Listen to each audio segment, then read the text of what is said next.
On this episode of the SABM podcast, Unlocking Human Potential Through Leadership Development with Jason Van Camp, West Point, class of 2001. Welcome to the Service Academy Business Mastermind. All you Academy grads, we got just what you need. Yo! Service Academy Business Mastermind. For all you graduates that got business on the mind. It's time to up the business game. Come on, let's do this thing. We got what you need right here, so don't you think it's time? Are you ready to take your business to the next level? Then what are you waiting for? Let's get started today. To learn more, visit www.sabmgroup.com. In this episode, Jason and I discuss the story behind how he scored the New York Jets as his first client, his new book, Deliberate Discomfort, and why he wrote it, and his best practices for overcoming fear and unlocking your potential.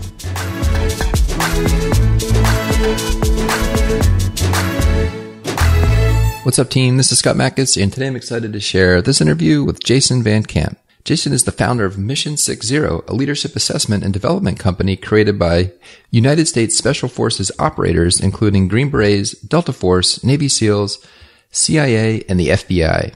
Their leadership training process has been refined through scientifically proven methods developed by their human performance and sports psychologists and reinforced through their cadre of wounded warriors. I hope you enjoyed this episode of the SABM podcast. Jason, what's up, man? Welcome to the SABM podcast.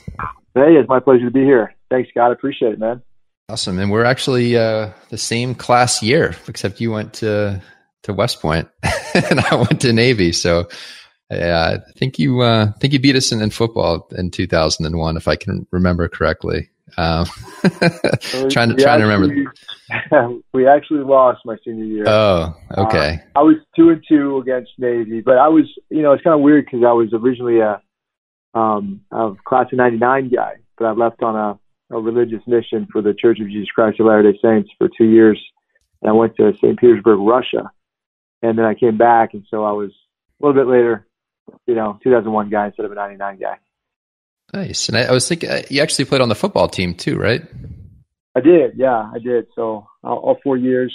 And we were 2-2 against Navy, my tenure there. All right. Good stuff. And now you're out in the entrepreneurial world. So you actually started a couple of companies, one for-profit and one non-profit. So we'll start off with the for-profit company first, Mission 60. So maybe just start off by telling us what that is and why you started it. Sure. So Mission 60, it's a leadership development company. And I started it when I retired from the military. So I got a medical retirement a little early. I came down with a seizure disorder after a JSET in Mali, Africa, and had some back issues from numerous combat deployments as a Green Beret. So I took an early retirement, and I was faced with the same question that all of us face when we leave the military. Now what? What am I going to do with myself? And I thought to myself, well, I've always been interested in starting a business. And my mother always used to tell me when I was younger, she said, show me your friends and I'll show you your future. And I looked around at some of my classmates that got out at 5 years or so and started their own businesses. And they were all very, very successful. And they were all over the country and doing amazing things. I was really proud of them. And I thought to myself, if they're starting their own businesses and they're making millions of dollars and they're doing unbelievable, I could do the same thing. Why not me? And so I thought, if I were to do that, what would I do? And I thought about what I'm passionate about and what I'm knowledgeable about. And I said, well, I'm a West Point guy and I've dealt with a lot of leadership challenges, and I've, been a Ranger and a Green Beret, and I've been to combat, and I have an unbelievable network, and I've worked with some amazing leaders, some people that worked for me, some people that I've worked for. And I thought, if there's any way I could get all these people together in a room and bring my kids in that room and just soak up everything that they are, like all their leadership, all their knowledge, all their experience, all their values, I think that would be incredibly beneficial. And so I started Mission 60 as this company, and I got those individuals to join me. Medal of Honor recipients, guys, Navy SEALs, Green Berets, Delta Force guys, Rangers, Marines. And we started this company, and it's been very successful. Awesome. So when you say that they're on your team, so how does that work? Do you guys can you just walk us through how your training works? Sure. It has changed quite a bit throughout the years. You learn as you go, And what we do is really three things really well. One is keynote speaking, presentations, guest speaking, and my the veterans on my team, focus on that. I've got 12 high-profile veterans, Colonel Brian Pettit, Nate Boyer, who's one of the founding members of Mission 60, Joey Jones, Marine, he's on Fox News all the time as an analyst, Leroy Petrie, who's a Medal of Honor recipient, Flo Groberg, Medal of Honor recipient, Dan Quinn, who's a Green Beret, West Point grad, Rusty Witt, who's a Green Beret, he's at Army, West Point Army right now as a coach of the football team. Joe Cerna, our Green Beret, Jeff Adams, Green Beret, Matt Cheney, West Point guy, Manager Award winner, Lieutenant Colonel right now at 10th Group, Steve Mueller, Green Beret, Navy SEAL, and Green Beret, and then me. So those are the 12 guys we have for the guest speaking kind of roles. And then I have workshops, so half day and full day workshops. So after you listen to the presentation, you're going to say, okay, now what? So what? How do I take this knowledge, this motivation? How do I take these lessons learned and apply them to my personal and professional life in a positive way so I can affect my business so that we can raise the bottom line, we can focus on that. And I've got 12 scientists that translate the soft experiences into a now what and a so what. And then the third thing that we do is custom programs. So we listen to the CEOs, decision makers, and they say, listen, our challenges are very different than what you're probably used to. And here's what we're facing. Can you sit down and create something unique for me? And sometimes that amounts to team building exercises or corporate retreats or intangible assessments or leadership development, executive coaching, that sort of thing. So workshop, guest speaking, and custom, those are the three things we offer. And who's your ideal client? Like what size company or organization do you typically work with? It's been crazy. Being a new entrepreneur and having a lot of fire and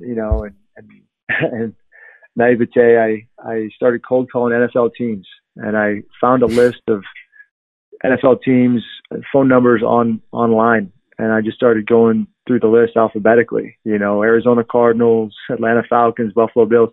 And I got to the New York Jets, and they said, you know what, Jason, I like your attitude. I appreciate your fire. We'll let you come up here and present, but just so you know, we're not hiring you, and you're going to have to pay for all your expenses. And I said, done. Thank you for the opportunity. I went up to the New York Jets with a few of my friends. Matt Cheney was one of them. And we presented to the coaching staff, and we blew it out of the water and landed a year-long contract with the New York Jets as our first client. And we worked with 13 NFL teams since we've started, 2 Major League Baseball teams. But we really want to shift focus more towards corporate clients to corporate America. And in corporate America, a lot of times large sales organizations tend to hire us. But we'll work with anybody. So that's a pretty interesting story. So I started. A lot of fun. No one's said that yet. I started my business by cold calling NFL teams. So I'm so glad. I'm so glad the conversation went there. And then you landed a client. I mean, and then I think there's a lot to be learned just in the 2 minutes that you shared that story with us. I mean, first of all, it took courage to cold call NFL teams. I mean, who in the world do you even ask for? I mean, it just seems like an intimidating thing for people to do. So number one, you had the courage to do it. Number two, somebody said yes, but they're not going to pay you. And then so you looked at that as, hey, this is an opportunity to get my foot in the door. You invested in a trip out there, and lo and behold, you got a year-long contract, and then engagements with probably a great testimonial too, and then engagements with other teams. So that's right. And the crazy thing is that the day of the presentation with the Jets, as we were driving to the facility, we got a flat tire. And so it was pouring rain out. It was in January or February. We're changing a tire on the highway with, late to the meeting, not even late to the meeting. We got there with like 1 minute to spare. So we had no time to prepare, practice, sopping wet. And we walk into the presentation and crush it. Wow. That's good. I don't know. Maybe we should just end the podcast there. You can list your website and, but we'll keep going. That was a good story. So really interesting. And then I guess what have been some of your maybe biggest challenges so far? Managing people, leadership is really the biggest challenge. It's managing people, managing expectations, communicating. Most of the clients we work with, when they have problems, in the past 7 years that we've been doing this, it really comes down to communication.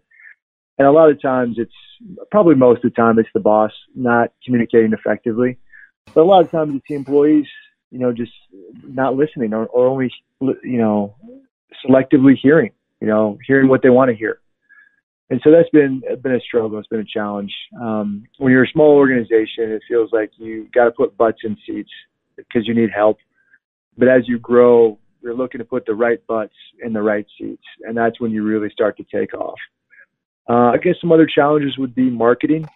I personally, like, marketing's not something I'm very comfortable with. Being in the military, you kind of don't really talk about yourself or what you do. And I was a Green Beret, obviously, they call us the quiet professionals, so even more quiet. But I realized that, being a quiet professional isn't about being silent, and if you can focus your attention, your marketing off of yourself and onto your team, I think that's a lot more comfortable. And with that, I wrote a book with my team called Deliberate Discomfort. And the subtitle is How U.S. Special Operations Forces Overcome Fear and Dare to Win by Getting Comfortable Being Uncomfortable. I figured I might as well take my own advice and jump in the deep end with marketing and do a whole bunch of stuff on social media and, pay for ads and things like that, and just put the company out there, put myself out there, and see what happens.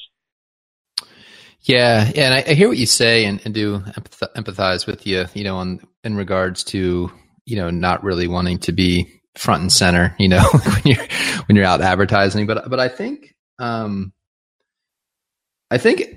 sometimes, sure, you gotta put yourself out there and ask for a sale and, let people know what you're doing. But I think sometimes the best marketing is marketing where, you're not necessarily the hero, but your customers and clients are the heroes, or your teammates are the heroes.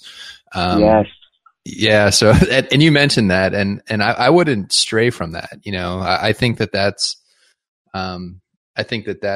a lot of people don't do that. They want to be the hero of the story. As far, the business owner, the CEO, wants to be the hero of the story, and everything is about them. And I think that kind of turns some people off sometimes. And I just personally find it much easier to highlight other people and their stories. And it sounds like you do as well. Like when I go to your website, it's pictures of everybody else for the most part, right? Your teammates, your customers, and I think that's great. So, I mean, I wouldn't really necessarily pivot from what you're doing. It looks like you're doing a really good job. Well, I appreciate that. We're trying. And, you see some guys out there it's all about them, and it's cringeworthy at times. You're like, oh man, that is not good. And I would never do that. So if I ever post something or put something out there that kind of falls in line with that mentality, please reach out to me immediately, and say, hey, you're being a dumbass. Stop talking about yourself. Stop making it about you, and I'll adjust fire. But I never, ever want to get to that level. I want to, market the guys on my team because that's what I'm proud of. I want to talk about them. That's easy to do, and that's what I like doing. All right. So you mentioned your book, Deliberate Discomfort. I'm actually looking at it right now on Amazon. And yeah, maybe just tell us a little bit about what you wrote about here. So, I mean, I see some different chapters: the commander, the team, the self, the man, fog of war. Maybe just walk through it for a little bit with us and tell us what it's about. Sure. It's a leadership book for businesses and a self-improvement book for individuals. And it contains the curriculum of Mission 60 of my company. I always thought that to be the best, well, like the old wrestler, Nature Boy Ric Flair, he always said, to be the man, you got to beat the man. Remember that guy? Yeah. He's a personal hero of a lot of guys. But I thought, to be the best, you got to learn from the best. And who better than Special Operations Forces guys that I call heroes. And I call them heroes because, heroes don't get a vote, And the book is about really my journey as a Green Beret commander, taking over a team of Special Forces guys and going into combat. Each chapter, a different Special Operations Forces veteran, including 2 Medal of Honor recipients, share their experiences with me and their leadership lessons and what makes them tick. They talk about their experiences in training and combat, and they teach me how to lead and how to win as a new commander. Following each chapter, a team of scientists, my cadre of scientists and researcher experts, PhDs, they break down the lessons learned from the veterans into digestible and relatable action items, and they show you how you can apply those same lessons to your own lives. And then finally, at the end of each chapter, I'll come back in and I'll talk about our experiences in the business world running Mission 60 and how we've applied those lessons to certain kind of celebrity clients and what they have to say about our training, and both for good and bad, wins and losses. And then we kind of finish up the book with me going back into my company commander's office and kind of explaining to him what I learned. And then the book kind of closes with me being introduced to my Special Forces ODA for the first time.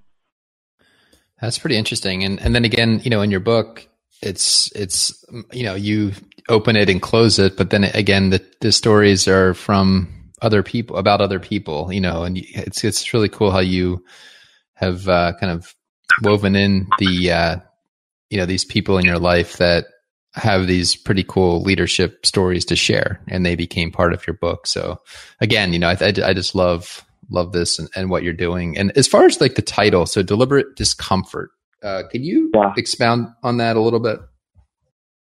Yeah. So we want to corner the market on getting comfortable being uncomfortable. That's what we teach. That's what we want to be all about.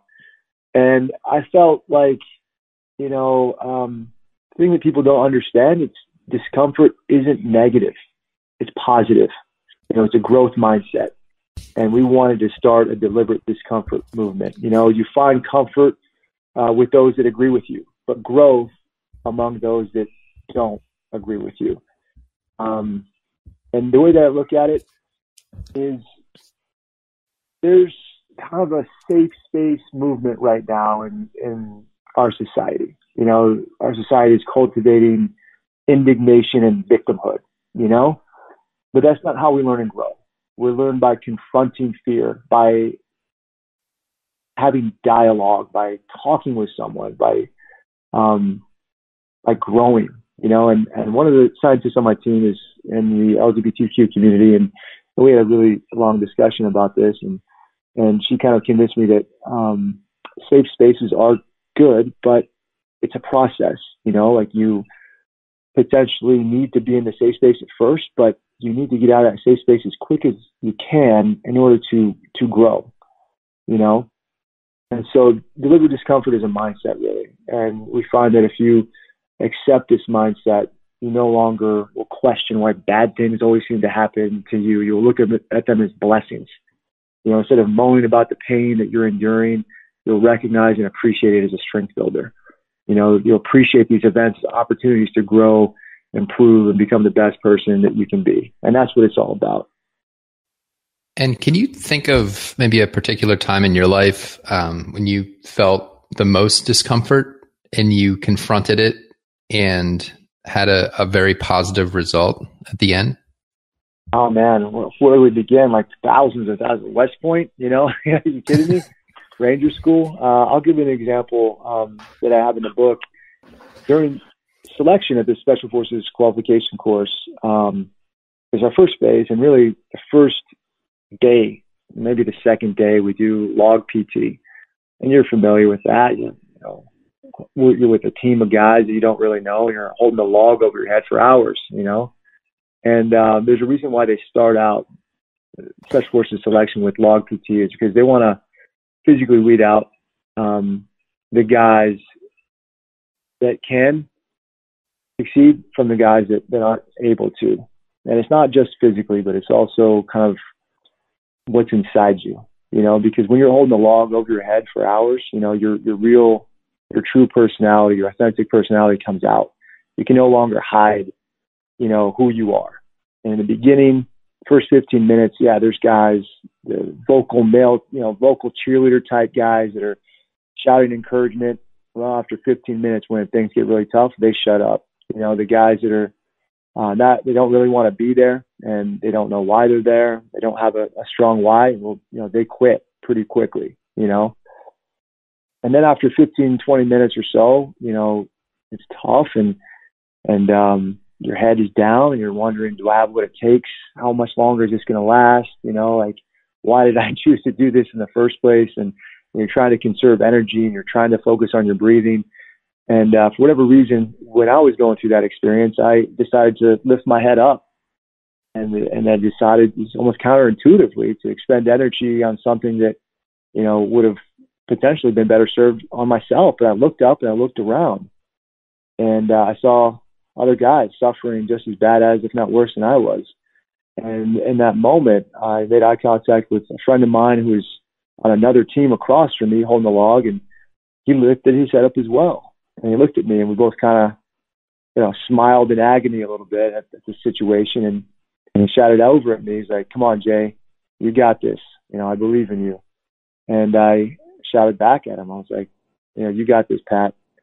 And as we did that, I started to notice more guys started lifting their heads up, and they started to focus on the man to the left and to the right, to the guys who had their heads up, and they started shouting encouragement. They started to focus on those people instead of on themselves, you know. And that was an epiphany moment for me, because I learned that once I did that, you know, my pain seemed to go away. You know, like time seemed to go faster. You know, it wasn't that the log was getting lighter or time was speeding up. It was just that I was focusing on other people. And the interesting thing is, you know, flash forward 2.5 years later, as we're all in formation and about to don our green berets, I looked around, and those same guys on day one that lifted their heads up, they were all donning their green berets, you know, and the guys that didn't lift their heads up, they weren't there. And I think that's what deliberate discomfort is all about. Yeah, I mean, and it's an amazing process that you go through when you face a particular fear or a challenge, and it's almost like you come to a point, and you described it pretty well. You know, and the point for you with lifting the log was, you know, I got to look up, right? And that was kind of a key moment for you, and probably a lot of people, or some people, didn't make it to that point where they had that epiphany, or and so it's kind of like this journey, and you know, the longer you stay with it, you know, I think there's different points along the way where, you know, they're kind of like game changing points where you gain momentum, and that which helps you get to the finish line. So really interesting, and glad that you shared that. I guess I'm just kind of curious, and I have a question for you, another kind of a follow-up question, but sure. So how do you differentiate the fear, maybe when it's, you know, productive to go to pursue it and overcome it, versus the fear where like you're in danger, like, man, you gotta like get out of the situation. Did you because I don't know, and I kind of asked because, you know, I kind of went through this maybe, I guess, almost a year ago now, you know, deciding to kind of go out on my own and you know, pursue the entrepreneurial path, you know, full time. And, you know, there was a lot of fear that I had that was baked into that situation, you know? And, you know, and sometimes it was like, man, like, what am I doing to my family? Like, is this a bad idea? And, you know, the outcome, things that I was thinking was, like you get these fears, like where the worst possible scenario happens, like we're going to go broke, like we're going to go into foreclosure, you know, we're going to end up at the homeless shelter. Right. And, you know, a lot of times that's not true. So how do you like differentiate from, like productive fear, I guess, versus like the fear that you're like, man, like this is a bad situation, I need to get out of it? I think I understand where you're coming from. Here's what I'll tell you. What I tell my guys as well, because, you know, my nonprofit Warrior Rising, we help veterans start their own businesses. And there's a lot of fear that goes along with that. Like, just like you said, like, man, do I have what it takes? Should I quit my job? I'm not going to have money to put food on the table for a little bit. It's a total risk, high reward, high risk. You know, I tell them this. I said, listen, fear kills more dreams than failure ever will. And I asked, what are you really afraid of then? What is it that you're afraid of? You know, you've heard of fear of the unknown, but I don't think that's entirely accurate. Fear is the unknown. You know, in my opinion, you're only afraid of what you don't know, what you don't see, what you don't understand. Once you truly know something, you're no longer afraid of it. You know, it's not the obstacle itself that you fear. It's the unknown result of attempting to overcome that obstacle. You know, like you said, starting a business or speaking in public, playing the big game, they're all challenges with unknown results. You don't fear those activities. It's the ambiguity of what happens next that scares you a little bit, you know? So for my guys, for that situation, you know, what would I tell them about fear? I would say whatever your fear is, face it, you know, and if you never quit, you'll never fail. And that's kind of how it goes down. I ask guys, you know, one of the things we talk about in the book is one of the number one differentiators in the special forces is the ability to be creative, to have an imagination. And so, like, if you're starting something and you're afraid and, you know, you feel like you should probably run away from it. Well, you know, it might be a situation where you just need to be a little bit more creative and have a little bit more imagination of the possibilities or what you could do if it does fail. And you could do something different. You can completely shift your life and rediscover yourself and reinvent yourself in a really interesting and productive way.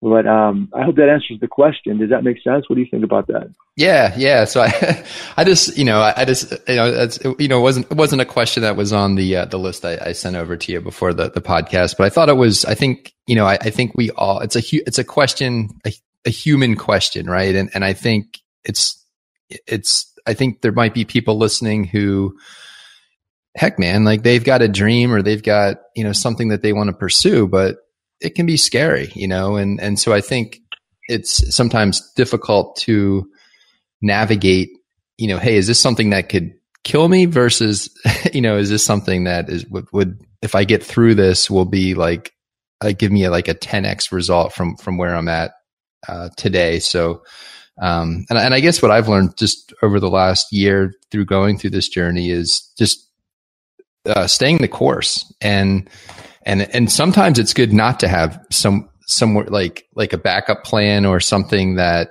like you can just easily go to if it doesn't work out. Like when you have nowhere else to turn, like you're going to figure it out. Like you're going to wake up in the middle of the night with like the answer that you've been looking for. And it's going to help you, you know, get to that next point in your journey. So, I think not giving yourself an out and just facing it, right? I mean, and making your way through it, I think is, you know, it's at least I've seen, you know, some good results from that. So, absolutely. You have to know yourself and know what works for you, you know?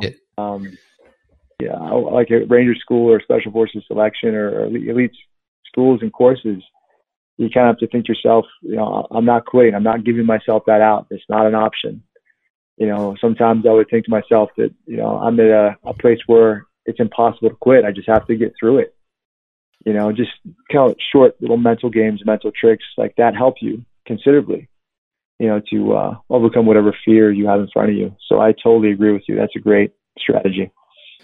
Yep. And then just one more thing, and we'll move on to the next question. But just something my father-in-law, who's an entrepreneur, said. He said, Scott, it's never as good as you think it is, and it's never as bad as you think it is. So, there's a lot of highs and lows. So, I think just keeping that even keel is helpful as well. So, all right, let's shift gears.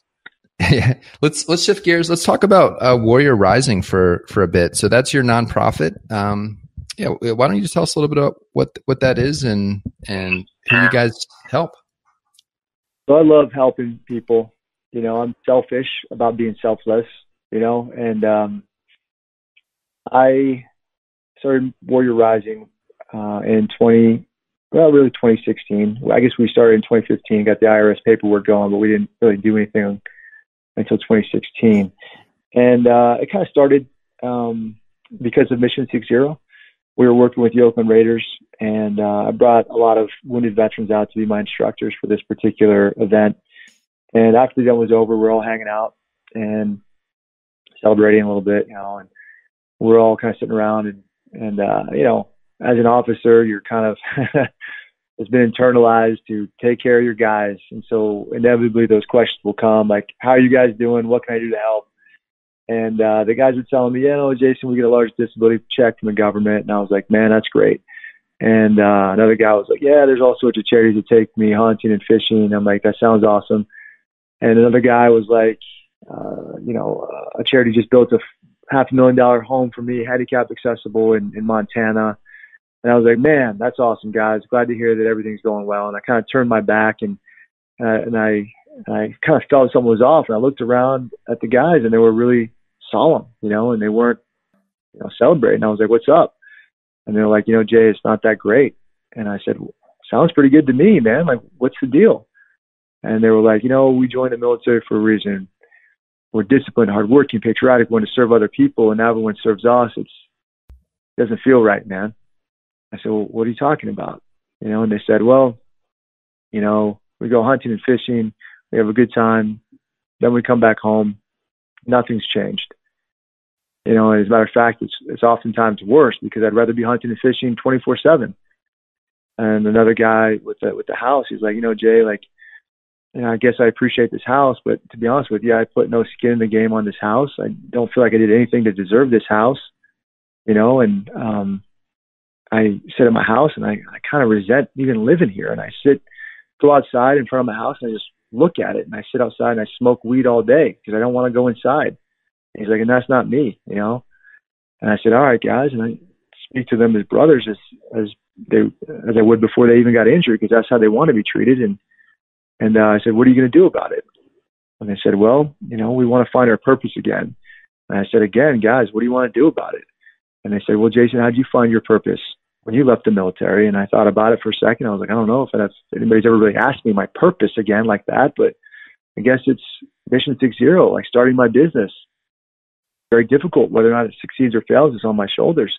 I get a chance to be creative. I get a chance to make money. I get a chance to add value to the clients. I get a chance to bring you guys back out on a team and help be a part of something special. I guess that's my purpose again. And they all kind of looked at me and they said, Jason, we want to do the exact same thing. And I said, well, what do you mean? I said, we want to start businesses too. I said, who wants to start a business? And they all kind of raised their hands and they were like, we all do. And that's where Warrior Rising started. Wow. That's a tremendous story. And so how long ago was that conversation that you had with those guys, and how long ago was that from today? That was about 5 years ago. And then, okay. I kind of asked the guys, I said, what ideas do you have? And a lot of the ideas that they had were really bad, to be quite honest with you. They were really bad ideas. And I told them that. I was like, guys, don't do that because of this, that, and the other thing. And they're like, okay, thanks, man. I appreciate that. And I thought to myself, man, I just saved this guy's life savings. I saved him years of his life that he would have spent on this thing. And some of the ideas were good, you know, and then those guys were like, thanks, Jay, for telling me. And, you know, if you think it's a good idea, I want you to partner with me and we'll move to, you know, whatever, Tampa Bay together, and you invest $50,000. And I'm like, hold on a second, guys, I'm not doing that, you know? And they're like, well, why not, man? I'm like, well, at least show me your business plan, your pro formas and your operating agreement, your SWOT analysis. And they were like, the hell are you talking about, man? And I was like, guys, you know, if you don't know what those things are, please don't start a business, you know? And they said, well, do you have those things? I'm like, well, yeah, man. And they're like, well, could I just get them from you and I copy them? And I'm like, it doesn't work like that. And they're like, well, how does it work? You know? And I was like, man, listen, go on YouTube, Google some stuff, man. You're going to have to do the work yourself. So we finished up that night and we had a good time, and I went home and I kept thinking about this conversation for months. And finally I said, I need to do something about it. I couldn't kick this thought in my mind. Like, I could be doing more. I could be helping these guys. They were asking me for help, you know, and then we started that in 2015, really launched it in 2016. And then, I'll tell you the stats, you know, in 2016, we raised $85,000. We helped 6 veterans start businesses. Of those 6, I think 2 were successful 4 years later or 3 years later. And this year we've helped 40 veterans launch businesses every single week. Oh, wow. You know, so we've really grown quite a bit. That's tremendous. And do you have any favorite success stories you'd like to share? Man, there's so many. I'll tell you that my top 2, and it shouldn't be my top 2, but they are, man. I love these guys. One is a guy, Justin Cloudsaddle, good old country boy from North Carolina. He was a West Point guy for our freshman year, and then he left and joined the 82nd, was a enlisted guy. Anyway, he came to me and he said, I now learned how to forge knives and I want to create a knife business. And I said, fantastic, man. Well, let me tell you something. There's thousands of guys that make knives out there. What sets you apart? Why are you different? And he was kind of like, oh, shucks, man. I don't know. I'm just making knives, you know? And I was like, well, let me see if I can help you out. And I told him, you need to have a story behind your knives. You got to understand that there's a real power behind storytelling. And so, you know, I had an idea where we could take metal from vehicles that were destroyed in combat and repurpose them into knives, you know, and then also some guys that were blown up in combat and still had shrapnel in their bodies or kept some of the shrapnel. We could take that and turn it into a knife. And so I was able to find them a lot of metal from some really cool vehicles. For example, a Sherman tank was in the Battle of the Bulge. I found some metal from one of those tanks and I gave it to Justin, and he's repurposing them into knives. And so, you know, there's a guy that was like, you know, my grandfather was in World War II. He was in the armor division, and he was in a Sherman tank at the Battle of the Bulge, and that knife is kind of a family heirloom, and it means a lot to me. And so he'll buy the knife and he'll, you know, take it home, and whenever somebody comes into his house, he shows off the knife and he talks about his grandfather, and his grandfather's legacy lives on, you know. And that's one of my favorite stories, favorite veterans that we've helped. That's awesome. And then maybe just share some of your goals for both companies. So for Mission 60 and, well, actually, what does that mean, by the way? It's a Mission 60. I don't know. Maybe I should know that, but I don't. So what does that say? Yeah, no, something you definitely should not know. Well, okay. Here's the deal.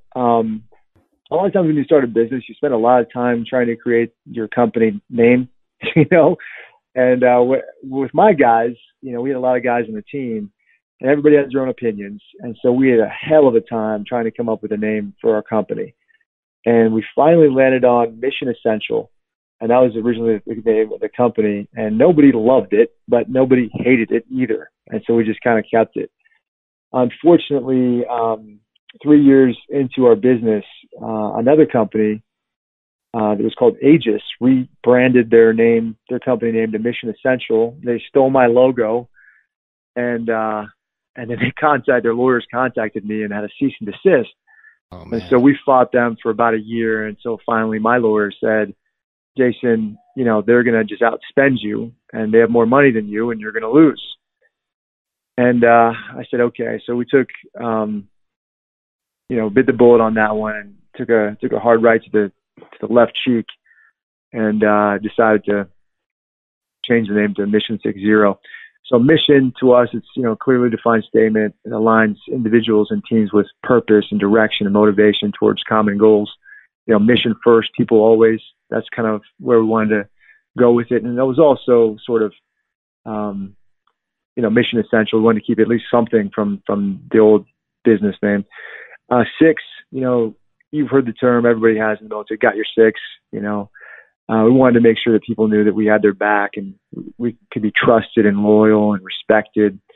And then 0, it's true north on a magnetic compass. It represents a baseline, or means of measuring progress. It represents balance and striving for equilibrium in all facets of life. And then M60, M60, it's the weapon that Green Beret John Rambo is famous for. So that's the genesis of the name. I like it. I like that better than Mission Essential. So I'm glad. I think it sticks. It's different. So who knows? I do Maybe too. that would appreciate that. Yeah, and I'm glad I asked. For a reason, right? Yeah, I wasn't sure if I missed something in like a class at the Naval Academy where I should have known that term. So I'm glad. No, man, I would have looked stupid in front of it. I hope nobody thinks that. That's interesting. I'll have to do some research on that. Okay, so looking out over the horizon, short term and long term, what are some of your goals for Mission 60 and then also for Warrior Rising? So Mission 60, this is going to be a big year for us. We have the book Deliberate Discomfort coming out on February 18th, pre-sales now. We're going to do a big push on that, a lot of marketing, a lot of money spent on making sure that book's a bestseller. And then using that book to drive sales, for hiring for guest speaking and workshops and custom programs. So that's a big thing for us. We've got a lot of ideas of things that we can do as we move forward, but nothing concrete. We're kind of focusing on the 25-meter target right now and seeing how that plays out. And just over the past 2 weeks, really, signs seem to indicate that things are going really well. So hopefully, knock on wood, we can sustain that success. Warrior Rising, 2020 is going to be a big year for us as well. We're transitioning sort of from a small nonprofit to a medium-sized nonprofit, and that means we're gonna hire 6 people, and I'm hoping that I'm hiring the right 6 people, for programming, fund development, and marketing. And so there's going to be a much more robust presence of Warrior Rising out in the media. Hopefully we can raise a lot more money. We can grow our chapters. We call them platoons all over the country. And then one thing that we're really excited about is we're creating an online marketplace for our veteraneurs so they can sell their products on our website. And that's going to be really exciting for them, and then also for Warrior Rising, because we'll take 10% of that and use that to kind of sustain our growth. Let's see. We always do fun events at Warrior Rising, Super Bowl, throwing out first pitch at Major League Baseball games, Army-Navy game this year. Climbing Mount Kilimanjaro. So we'd love to get people involved, and how they can do that is they can give their time, their talent, or their treasure. So we're always looking for folks that are interested in being mentors to our veterans, or even just, supporters coming to our monthly events in cities all over the country, networking, just being good people, really. All right. And I guess, did you ever imagine that cold calling those NFL teams would have led to all this? I'm not sure if I did. I never. when you were sitting there and your my vision, I guess, was like Mark Zuckerberg, but I always was really kind of myopic and really focusing on the 25-meter targets. I was hoping that through hard work, things would grow and develop, and they have. And sometimes I think, I wouldn't wish entrepreneurship on my worst enemy, because there are days when it's like, forget this, man. Everybody's upset, everybody's yelling. emotions are running wild, or a client left you, or, somebody dropped a contract, or just having a bad day. But the ability to be creative and grow, especially with a team of people that you love and you respect, it's pretty powerful. Absolutely. So, it's never as good as you think, and it's never as bad as you think.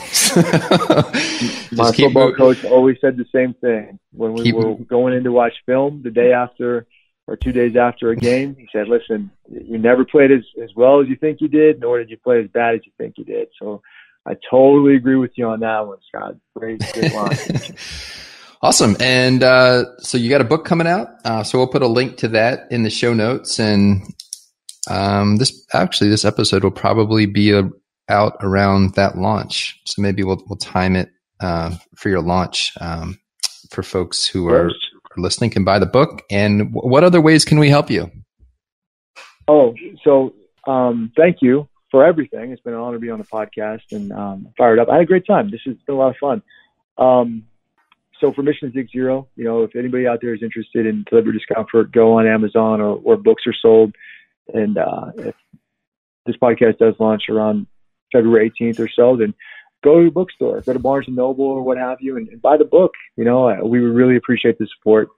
If you're a business leader or decision maker that is interested in hiring guest speakers or workshops, really powerful, actionable workshops, or wanting to talk to me about building a custom program for you, don't hesitate to reach out. That's what we're all about. For Warrior Rising, if you want to support an unbelievable organization that's actually helping veterans, there's a lot of nonprofits out there that I call them, there's a lot of hua, but not a lot of dua.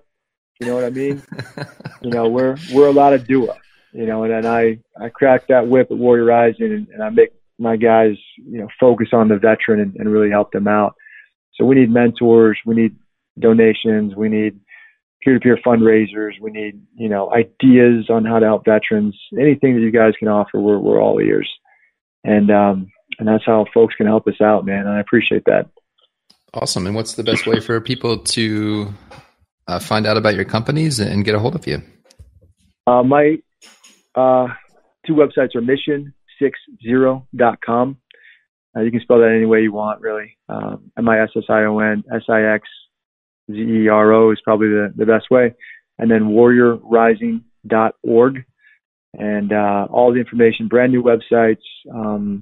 I'd love to get your feedback on the websites so we can improve, but that's where we're at. And please check it out and support if you're interested and you're able. All right, Jason, sounds good, man. And I'll also post a link to your LinkedIn profile in the show notes so people can communicate with you there. And appreciate you being on today, and wish you continued success in the future, and good luck with the book sales. Thank you. You as well. If there's anything I can do for you in the future or anything at all, don't hesitate to reach out. It's been an honor and a privilege, and hope to talk to you soon. Thank you for listening to the SABM podcast. If you found this episode valuable, please share it with a fellow Service Academy graduate. You can visit our website at sabmgroup.com to learn more about our virtual networking meetups, investor group, real estate accelerator, and business mastermind group. Take care, and remember to dream big and take bold action.